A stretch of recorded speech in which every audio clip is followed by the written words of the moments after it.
저희 시어머니는 굉장히 독특하신 분입니다. 자식들보다 본인이 더 중요하신 분이세요. 예전부터 그러셨다고 합니다. 제 남편은 여동생이 하나 있는 남매지간인데 어릴 때부터 엄마가 해주는 아침밥 먹고 등교해본 적이 손에 꼽는다고 했어요. 어머님이 아침에 일어나는 게 너무 힘들어서 그 어린애들 보고 혼자 가방 챙겨가라고 하셨답니다. 시부모님은 서로 사이 안 좋으시고 같이 살긴 하시지만 대화도 거의 없으셨어요. 추측컨대 아버님은 여자가 있으신 것 같고 어머님도 그걸 알긴 아시지만 굳이 수면 밖으로 꺼내지 않으시는 것 같았어요. 그 정도로 메마른 사이이고 기대도 사랑도 없는 관계죠. 이혼이 귀찮아서 안 하시는 것 같다고 신호도 그러더라고요. 아무튼 어머님은 자기 자신이 가장 중요하신 분이라 그런지 결혼식 때 혼주 한복을 본인 얼굴 톤에 잘 어울리는 주황이나 분홍으로 하고 싶다고 우기셔서 굉장히 당황했었어요. 저는 15년 전에 결혼했는데요. 그때도 이미 세상이 많이 바뀌어 있던 터라 굳이 혼주 한복에 큰 의미를 두지 않는 예식도 있긴 했어요. 그래서 그냥 어머님 하고 싶은 대로 하시라 냅뒀더니 정말 주한 계열로 맞추셨더라고요. 그날 하객분들 중에 나이 지긋하신 분들은 저희 시어머니 한복색을 보며 혀를 끌끌 차셨다더군요. 아무리 그래도 전통대로 해야 모양새가 괜찮은데 저희 시어머니 한복색으로 자존심 세우는 걸 보니 며느리 될 사람 불쌍하다면서 화장실에서 수군대셨나 봐요. 그걸 저희 친정 식구들 중에 가까운 친척이 들었고 저희 친정 어머니 귀에도 들어가서 많이 속상해 하셨어요. 그런데 예상외로 정말 그때만 딱 자기 고집 부리시고 저희 사는 거에는 관심이 정말 없으시더라고요. 그래서 예물예단 같은 걸로 트러블도 거의 없었고 신혼집 정하는 것에도 간섭을 아예 안 하셨어요. 그럴 만도 한 게 시댁에서 지원을 하나도 받지 않았거든요. 물론 돈 안 주면 말도 하지 말아야 한다는 건 아니지만 제 친정에서 5천 해주신 거 아시고도 아무 말 없으시더라고요. 시댁 사정이 그리 여유롭지 않으니 저도 깊게 수긍했습니다. 시부모님 민망하실까봐 저도 그 얘기 더 꺼내지도 않았고요. 그렇게 결혼 생활했고 아이도 둘 낳아 키우는 동안 시어머니와 큰 마찰은 없었어요. 차로 2시간 정도 거리에 떨어져 살기도 했고 어머님도 본인 취미며 사람들 만나는 것에 바빠 저희한테 관심이 없으셨거든요. 문제는 어머님이 이혼하시고 난 이후부터였습니다. 처음엔 별거를 하시겠다고 하시더니 나중에 자식들 모두 불러 앉히고는 이혼하겠다 선언하셨어요. 그런데 아버님이 돈 욕심을 내시며 집도 차도 재산도 전부 가져갔고 어머님은 한 푼도 안 주시겠다고 하셔서 법정 싸움을 하게 되었네요. 남편과 신우는 어머님 편을 들었고요. 그 결과 아버님은 저희에게 큰 실망을 했다고 하셨고 연을 끊고 살겠다며 전화번호도 바꾸고 아예 먼 지방으로 이사가서 연락도 않고 살게 되었어요. 그게 저희 둘째가 유치원 다닐 때 일이었습니다. 아버님은 매일같이 저와 남편에게 전화로 욕설을 퍼부으셨고 어머님은 어머님대로 속상하다며 매일 저에게 전화해 대성통곡하시는 거 맞춰드리느라 너무 힘들었어요. 결국 어머님은 위자료로 2천만 원 갖게 되셨고 연금 반 나누기로 하셨네요. 반 나누어봤자 100만 원 극초반대라 어머님은 자식들 도움이 없으면 생계를 유지하기 힘드셨어요. 게다가 집도 없어서 월세 계약하셨거든요. 일은 따로 안 하셨고요. 그래서 시부모님 이혼하신 이후로 저희랑 신혼애가 한 달에 30만 원씩 모아 어머님 드립니다. 돈도 돈이지만 다른 문제 때문에 어머님이 힘들어지게 되었어요. 안 그러던 어머님이 자식들, 특히 제 남편에게 집착을 하시더군요. 이혼한 게 컴플렉스가 되어서인지 사람들과 연락도 끊고 거의 칩거 하시더라고요. 돈도 없고 집도 없고 모두에게 버림받았다고 생각해서인지 눈물도 많아지시고 저희를 그렇게 자주 찾으셨어요. 그래서 결국 저희 사는 지역으로 이사를 오셨고요. 처음엔 합가하고 싶다고 은근히 본심 내비치시는 걸 제가 매몰차게 거절했습니다. 당시 애들 초등학생이라 손도 많이 가는데 제가 어머님까지 모시고 살 자신이 없었어요. 애들이 어려서 손이 많이 필요한 나이면 몰라요. 이제야 애들 스스로 세수하고 밥도 혼자 떠먹어 편해졌고 저도 작은 애만 조금 더 키우고 나가 일하려고 했거든요. 그런데 집에 시어머니까지 계시면 저는 정말 못 살 것 같았어요. 그래서 어머님, 가까운 데 사시면 자주 뵈러는 가도 같이는 못 살아요. 애들도 너무 어리고요. 제 입장도 이해해 주세요. 라고 했더니 어머님이 민망해는 하시면서도 알겠다 하셨어요. 그런데 그때부터 본격적인 시집살이가 시작되었습니다. 어머님은 제가 합가 거절한 게 너무너무 괘씸해 죽겠던 거죠. 신우한테 전화해서 며느리가 자길 싫어한다. 뒤치다거리 싫으니 합가 생각은 꿈에도 말라 했다. 이상한 말을 지어내서 신우가 저를 오해하게 만들었더라고요. 신우랑 그전에는 사이가 그렇게 좋지도 나쁘지도 않았습니다. 그런데 어머님의 이간질로 신우가 저에게 며느리가 돼가지고 불쌍한 시어머니한테 정없이 굴지 말라라고 한 소리 하는 바람에 사이가 급격히 나빠졌습니다. 참고로 어머님은 이혼하신 이후로 명절을 저희 집에서 보내고 싶어 하셔서 제가 요리하고 밥상 차리고 다 했습니다. 그런데 신우가 저 보기 싫다며 명절에도 안 오더라고요. 어머님은 자신이 손님이라고 하면서 설거지 하나 하지 않으셨어요. 당연히 명절 장보라고 돈을 주신다거나 잘 먹었다고 아이들 용돈을 주신다든지 옷을 사주신다든지의 배품은 하지 않으셨지요.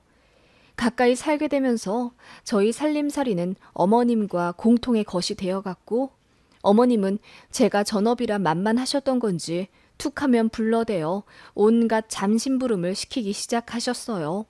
그리고 툭하면 저희 집 오셔서는 이것저것 뒤지시더라고요. 못 보던 옷이라도 나오면 너 이 옷 새로 샀냐?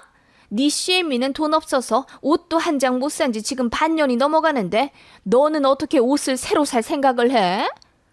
라며 화를 내셨어요. 아이들 방도 구조까지 다 외워두시고는 못 보던 작은 책장이라도 보이면 이거 새로 산 거야? 책은 도서관에서 보면 되지. 돈 아깝게 뭐하러 자꾸 애들 책을 사주고 그래. 그 책 살 돈 있으면 나를 좀 주지 그러니? 라며 잔소리를 하셨지요. 그리고 제가 시간이 많으니 낮에는 본인과 놀아달라며 드라이브 시켜달라, 교회 카페 데려가달라 조르셨습니다.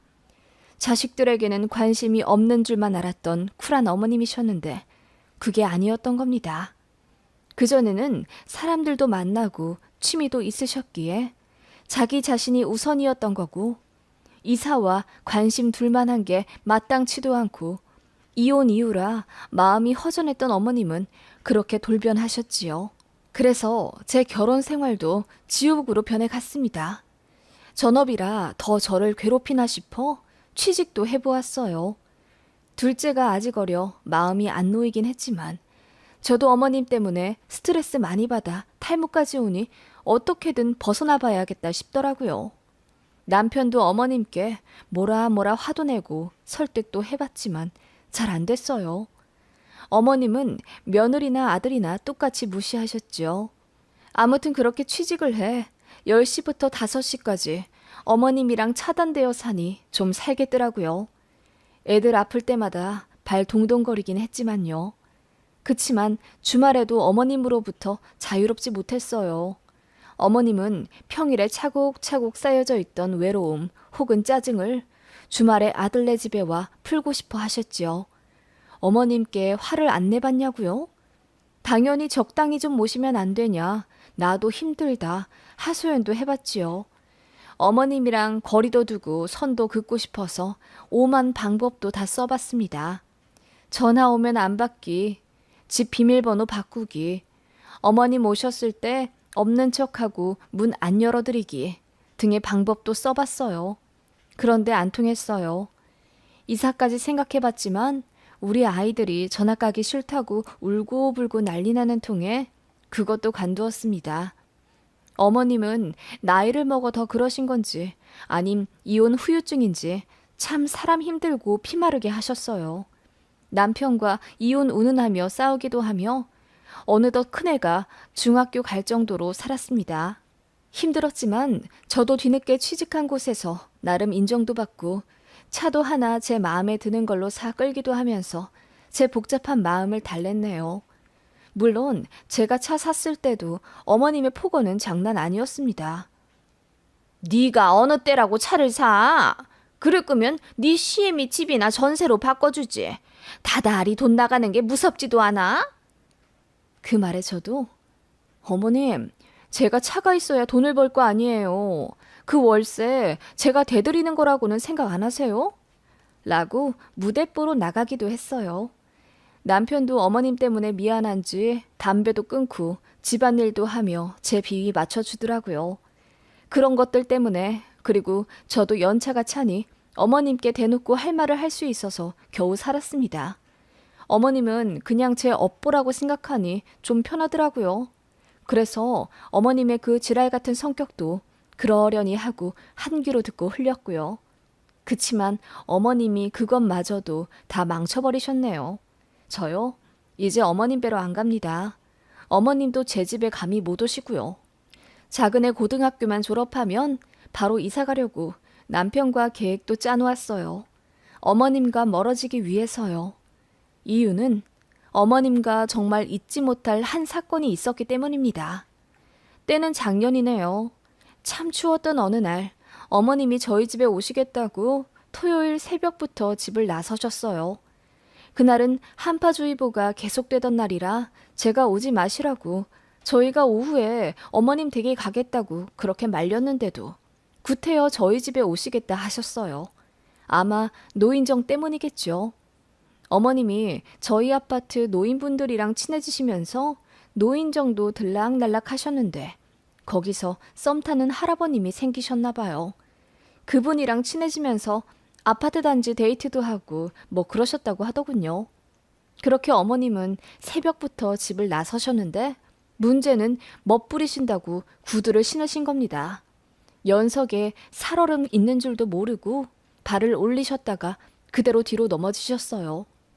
지나가던 사람들이 119에 신고해 주셔서 바로 병원에 가시는 바람에 동상은 안 걸리셨어요. 그렇게 어머님은 팔꿈치 골절 및 타박상 그리고 머리 쪽도 부딪히시며 검사를 받으셔야 해서 입원을 하게 되었습니다. 다행히 머리 쪽은 괜찮은데 골절이 심했고 어머님도 오래 입원하길 원하셔서 요양병원에 겨울 내내 입원해 계시기로 했습니다. 물론 저희가 돈 다 대드렸죠. 신우는 애들 교육비 때문에 적자라고 하면서 오빠인 저희더러 어머님 병원비 좀 대달라 하더군요. 사정이 정말 어렵다면서 하소연까지 하던 신우예요.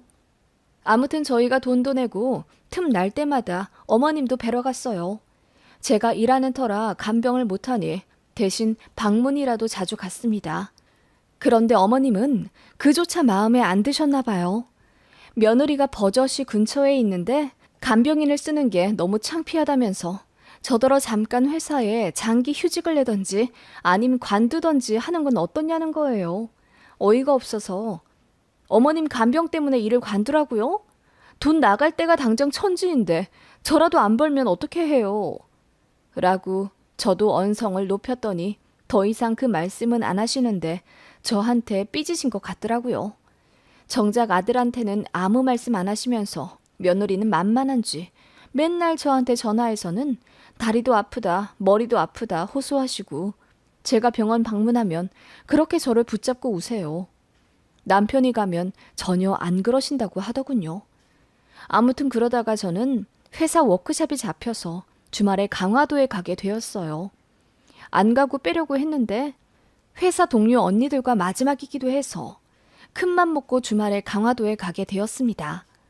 어머님은 거의 다 나으셨기도 해서 안 그래도 퇴원을 하려던 참이었거든요. 애들 아빠가 알아서 한다며 저를 등 떠밀어 보냈기에 저도 어머님 걱정 안 하고 잘 다녀올 수 있었습니다. 그런데 강화도에 도착한 그날 저녁 어머님으로부터 부재중 전화가 32통이나 와 있더군요. 놀라서 받으니 어머님이 소리를 치시며 너 강화도에 놀러 갔다며? 아범한테 들었다. 자고 올 거냐? 늦어도 오늘 밤에는 꼭 와라. 라며 화를 내고 끊으시더라고요. 어이가 없었고 또 저도 마침 한잔 한 이유라 바로 잊었어요. 그렇게 워크숍을 끝내고 다음 날인 일요일 점심 지나 집에 오게 되었습니다. 어머님 계신 병원에 가보려고 하니 남편이 말리는 거예요. 퇴원이 일주일 미뤄졌고 본인이 알아서 하겠다며 저더러 신경 쓰지 말라고 하는데 느낌이 좀 이상했어요. 그래서 계속 캐물으니 남편이 하는 말이 놀랍더군요. 제가 아픈 시어머니 두고 회사 사람들이랑 놀러 갔다고 어머님이 병원에서 난리를 치셨다는 거예요. 어이가 없었어요. 남편이 저에게 한동안 어머님 뵈러 가지 않는 게 좋겠다며 저더러 신경 쓰지 말라고 하더군요. 알겠다고 했어요. 제가 어머님 마음을 달래드릴 이유는 없으니까요. 그렇게 남편이 알아서 어머님 퇴원 수속까지 해드리고 집에 모셔다 드렸지만 저는 가지 않았습니다. 어머님이 화가 단단히 나셨대요. 그래서 남편이 절대적으로 서로 안 만나게 했습니다. 그런데 신우가 전화를 하더군요. 자기 엄마 퇴원하고 한 달이 지났는데도 뵈러 안 간 게 사실이냐며 따지더라고요. 그래서 가려고 해도 애들 아빠가 못 가게 해서 못 가는 거다. 어머님이 화가 엄청 나셔서 서로 마주치면 상황이 더 안 좋다더라 했더니 신우가 피식 웃으며 오히려 언니는 좋겠네요. 귀찮은 시어머니 남편 핑계대고 안 봐도 돼서 하고 끊더군요. 그 말에 더 열불이 났어요. 그렇게 시댁에 영영 가고 싶지 않았는데 어머님이 부동산 관련 일이 터져서 난리가 났어요. 신호 남편도 부동산 쪽으로 잘 알기도 하고 저도 어머님 집 보증금에 돈이 묶여있는 터라 모른 척 할 수가 없어 시댁에 가게 되었어요. 그렇게 어머님 퇴원 후에 모두가 마주치게 된 겁니다. 어머님 댁에 들어서며 어머님 저희 왔어요 라고 했는데 벼란간 눈앞에 별이 반짝하더군요. 얼얼한 뺨을 어루만지며 정신을 차리자 어머님이 씩씩거리며 제 뺨을 치신 걸 알게 되었습니다. 어머님, 이게 뭐 하시는 거예요? 몰라 묻냐? 아픈 시애미 내팽개치고 회사 사람들이랑 시시덕거리며 놀러 갔다 오니 좋더냐? 내가 자고 오지 말라고 했지? 어디 시애미 말을 개똥으로 듣고 무시를 해?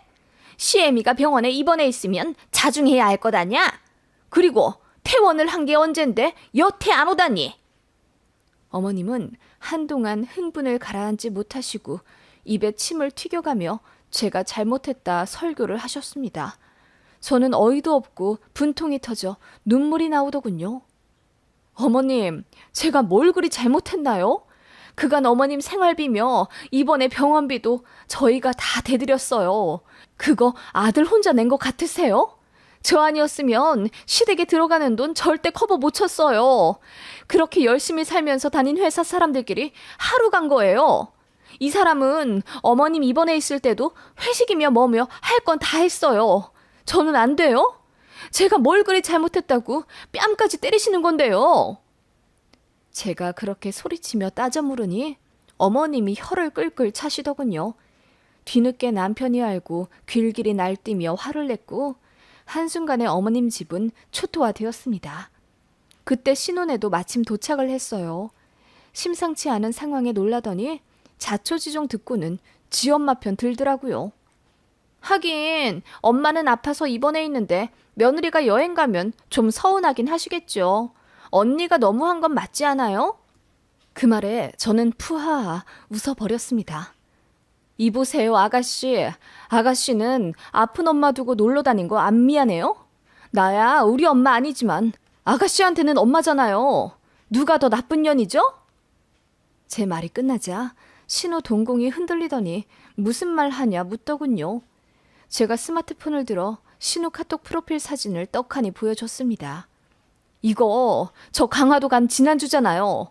아가씨도 지난주에 강릉 갔으면서 왜 모른 척 시침이 떼요? 그러자 신우가 그거 엄마 아프기 전에 놀러 간 거거든요. 라고 하더군요. 그 말에 제가 소리를 질렀죠. 웃기지 마. 이거 강릉 행사 지난주부터 열린 거잖아. 안 그래도 내가 다 찾아봤거든? 속이려면 제대로 하지 그랬어. 머리가 나빠서 그게 안 되니? 그러자 어머님이 입을 떡 벌리며 놀라시군. 신우는 얼굴이 새빨개져서는 뭐? 아니 나는 그냥 당일치기로 잠깐 머리 식히러 다녀온 거예요. 그리고 왜 반말해요? 너 뭔데 나한테 반말 찍찍이야. 올케 주제에? 라며 저에게 달려들더군요. 저는 그 순간 참지 못하고 신호의 싸대기를 풀스윙으로 날려버렸습니다. 나가 떨어질 정도로요.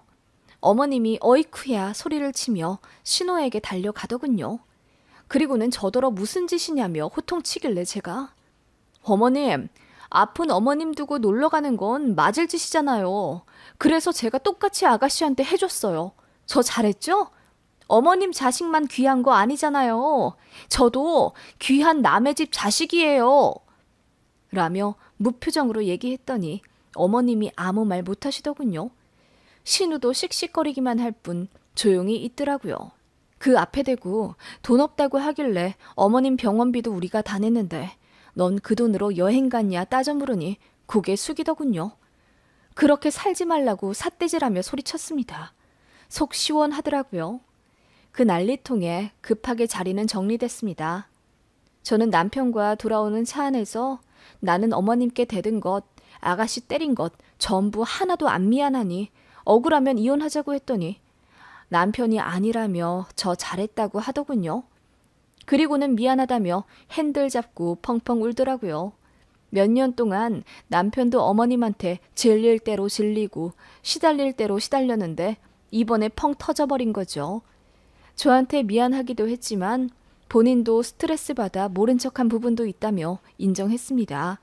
그리고 이제는 브레이크를 잡아야 되겠다며 저더러 시댁일에 신경 쓰지 말라더군요. 본인도 어머님이랑 거리 둘 것이라 하길래 흔쾌히 그러라 했습니다. 그렇게 남편이 다 정리했어요. 며느리는 이제 어머님 보러 안 올 거니 연락도 하지 말고 찾아오지도 말라고 했답니다. 그랬더니 어머님이 대성통곡 하셨다더군요. 그날 이후로 어머님이 제 집에 몇 번 찾아오셨지만 그냥 문 안 열어드리거나 오셔도 저는 쌩안이 나갔어요. 그랬더니 더는 집에 안 오시더라고요. 번호는 차단한 지 오래라 전화나 문자가 왔는지도 몰라요. 어머님 관련 일은 다 남편이 알아서 하고 있어서 저는 오히려 편하네요. 지긋지긋한 어머님 무스리짓 더는 안 해서 좋고 이제는 우리 아이들한테 더 집중할 수 있어 좋네요. 이사갈 날만 기다리고 있어요. 어머님도 신혼의 집 근처로 이사 간다고 하더군요. 근데 웃긴 건 신우가 그걸 싫어한다는 거예요. 모쪼록 저는 발 뺐으니 이제라도 편하게 살아보렵니다. 저 할 만큼 했다고 볼 수 있겠죠? 그 누구보다 자기 자신이 먼저인 시어머니. 이런 분을 누가 존경하고 보살펴 드릴 수 있을까요?